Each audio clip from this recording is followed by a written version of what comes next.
तीन दोस्त हर्ष, मोहित और विवेक राजस्थान के एक छोटे से गांव आए थे। वो लोग अपने काम के सिलसिले से यहाँ आए थे। अपने कारोबार के लिए यहाँ फैक्ट्री डालना चाहते थे, क्योंकि उस गांव में ज़मीन और मजदूर दोनों ही बहुत सस्ते थे। उस गांव में विवेक ने रुकने का इंतजाम किया था। एक होटल, छोटा सा होटल था। कोई आलीशान पत्थर नहीं थे। उसमें VS ईंट से बनी एक इमारत थी और नीचे खाने का बना वेज रेस्टोरेंट में भी टेबल और दरवाजे पर धूल लगी हुई थी, जैसे वहां का चूल्हा सालों से जला ही नहीं था।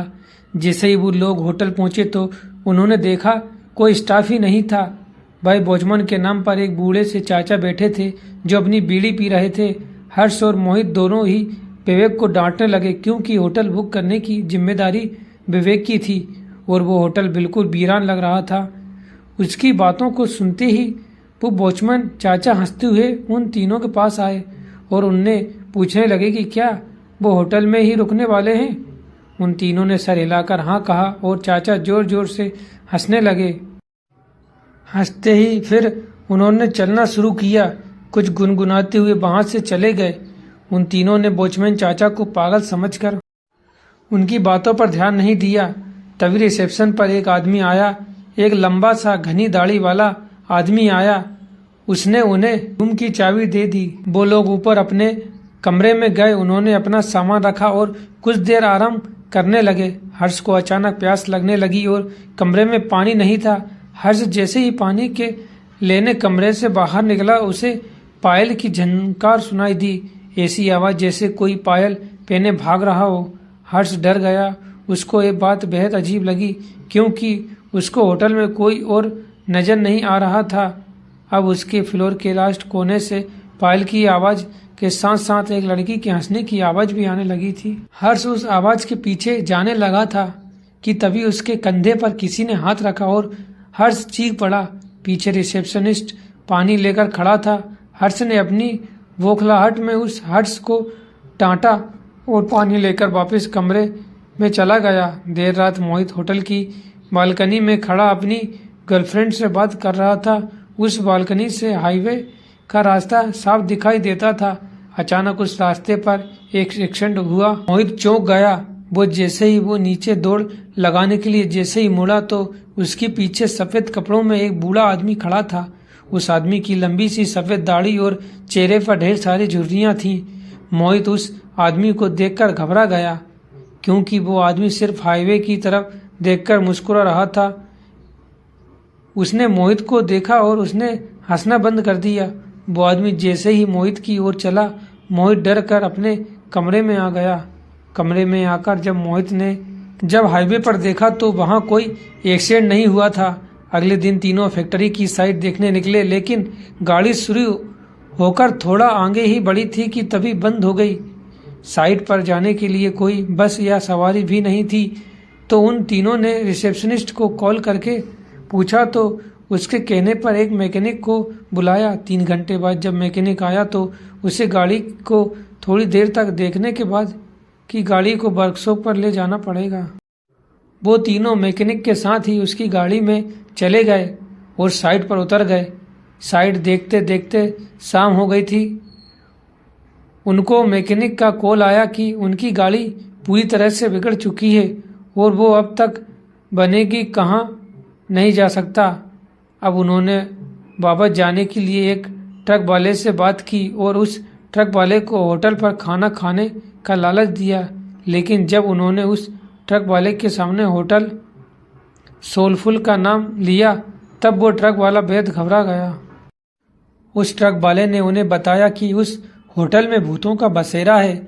उसने कहा कि होटल सोलफुल एक कब्रिस्तान के ऊपर बनाया गया था। एक नहीं बल्कि 100 से भी ज्यादा भूत वहां रहते हैं और इसलिए वहां कोई भी नहीं जाता। हर्ष और मोहित के साथ हुए हादसों ने उन्हें सोचने पर मजबूर कर दिया, पर विवेक भूत प्रेत जैसी चीजों पर नहीं मानता था। उसने ये बात रफा दफा कर दी और ट्रक ड्राइवर से कहा कि वो उन्हें होटल से थोड़ा दूर ही उतार दे। बहुत मनाने के बाद वो ट्रक वाला मान गया और वो तीनों जैसे तैसे होटल पहुंचे। देर रात हो चुकी थी और तीनों कमरे में आकर आराम कर रहे थे। विवेक भी लेटे लेटे अपने फ़ोन से खींची फोटो देख रहा था, लेकिन अचानक वो उठकर बैठ गया। ऐसा लग रहा था जैसे उसके होश ही उड़ गए हों। उनकी तस्वीरों में उनके ही कमरे में बहुत सारे बच्चे दिखाई दे रहे थे। वो बच्चे शायद उस होटल में बसे भूत ही थे। विवेक का पूरा शरीर कांप उठा। उसने हर्ष और मोहित का जब फोटोज के बारे में बताया तो वो तीनों बहुत घबरा गए। वो उस होटल के रिसेप्शनिस्ट को ढूंढते हुए नीचे आए, लेकिन उस आदमी का नामो निशान ही नहीं था। वहां उन्हें वो बूढ़े चाचा बैठे हुए मिले। उन्होंने ये सब उस बूढ़े चाचा को बताया तो उस बूढ़े चाचा ने हंसते हुए कहा कि जब वो होटल के अंदर आए थे तो 4 आत्माएं तो उनकी गाड़ी के ऊपर बैठी हुई थी। उन्होंने बताया कि होटल सोलफुल में पिछले 20 साल से भूतों का बसेरा है। जब से होटल बना था तब से यहाँ का भूत होटल में आने वाले को जिंदा वापस जाने नहीं देते। किसी के एक्सीडेंट करा देते तो किसी को आत्महत्या करने पर मजबूर कर देते हैं। फिर होटल की बालकनी की ओर इशारा करके बताया कि वहाँ देखो, वो सफ़ेद कुर्ते में एक बूढ़ा आदमी खड़ा है। उस आदमी ने यहाँ होटल बनाने से मना करा था क्योंकि ये जगह कब्रिस्तान की थी, लेकिन कुछ महीनों बाद होटल के सामने वाली रोड पर एक्सीडेंट से उस आदमी की मौत हो गई थी और आखिर में उसने बताया कि उनकी गाड़ी ठीक नहीं होने वाली। वो गाड़ी अपने साथ कई साहे ले गई थी। होटल में रहने वाले उन बच्चों की आत्माओं को वो गाड़ी पसंद आ गई थी और शायद इसीलिए वो तीनों अभी तक जिंदा भी थे। उस बूढ़े आदमी ने उन तीनों से अपनी जान बचाकर भागने को कहा। ये सब बातें सुनकर उन तीनों के पसीने छूट गए। उन्होंने फैसला किया कि वो तीनों अभी के अभी इस होटल से निकल जाएंगे। वो तीनों अपना सामान लेकर निकल ही रहे थे कि तभी उन्हें रिसेप्शनिस्ट मिला।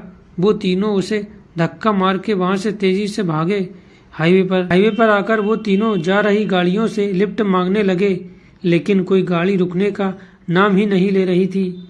तभी वो रिसेप्शनिस्ट भागते हुए उसके पास आया और उनसे पूछा कि वो लोग भाग क्यों रहे थे। रिसेप्शनिस्ट ने उन्हें वापस होटल में वापस आने के लिए कहने लगा और अचानक से हवा के झोंके से उसका मफलर उड़ गया और तीनों को उसके गले में फांसी के फंदे का निशान दिखाई दिया। उन तीनों के पैरों तले जमीन खिसक गई थी। वो समझ गए थे कि यहाँ सभी मरे चुके हैं और कोई भी जिंदा नहीं है। तीनों डर के मारे हाईवे के रास्ते पर भागने लगे। भागते भागते जब कुछ दूर पहुंच गए तो उन्होंने पीछे मुड़कर देखा।